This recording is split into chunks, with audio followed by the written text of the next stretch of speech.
Workplace discrimination.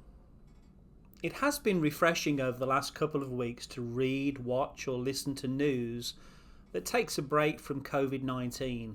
On the downside, the new domination has been the dreadful events of George Floyd's murder at the hands of the police in Minnesota. Oscar Wilde coined the phrase, quote, "life imitates art," end quote, and I say, quote, "work imitates society," end quote. We shouldn't be surprised, therefore, to see that what happens in society spills into the workplace, both good and bad. It's good that racial discrimination in the workplace is strictly prohibited by a number of federal and state laws. It's good that when it comes to interviewing, employers should not ask questions about a prospective employee's race. The primary federal laws that address racial discrimination in the workplace fall under Title VII of the Civil Rights Act of 1964. The Act prohibits employers from failing to hire based on race, firing or disciplining because of race, paying less or providing fewer benefits on account of race, failing to provide benefits, promotions or opportunities because of race, and improperly classifying or segregating employees or applicants by race.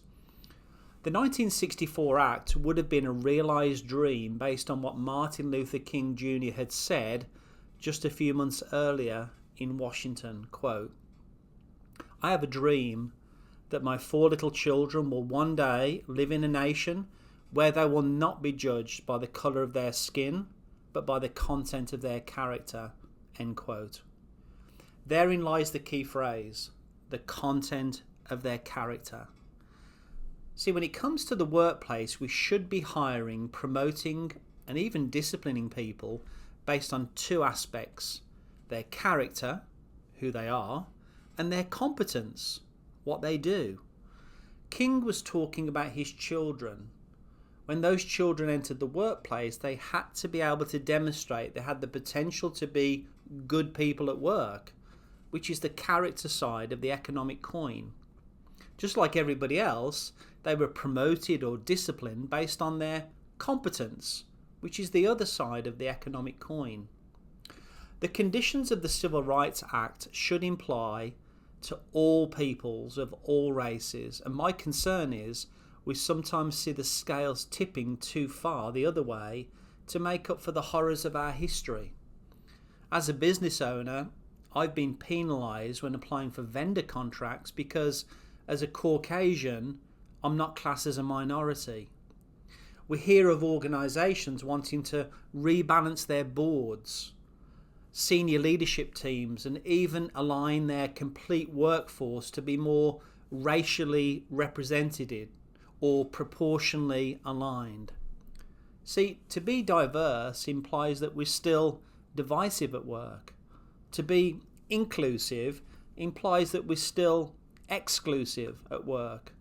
2 wrongs don't make a right, and so affirmative action to reward vendor contracts or jobs based on anything at all other than someone's character and competence really just propels us backwards as a nation at work. To hire or promote someone based on the colour of their skin is not only wrong, but it's condescending to the person. Martin Luther King called for equality, not more inequality. It should always be the best person for the job that matters, not just to fill some quota or to quote-unquote mirror our consumer base, which is how one corporate human resource executive expressed it to me in her company's efforts to hire exactly 27.6% non-Caucasians. How ridiculous is that?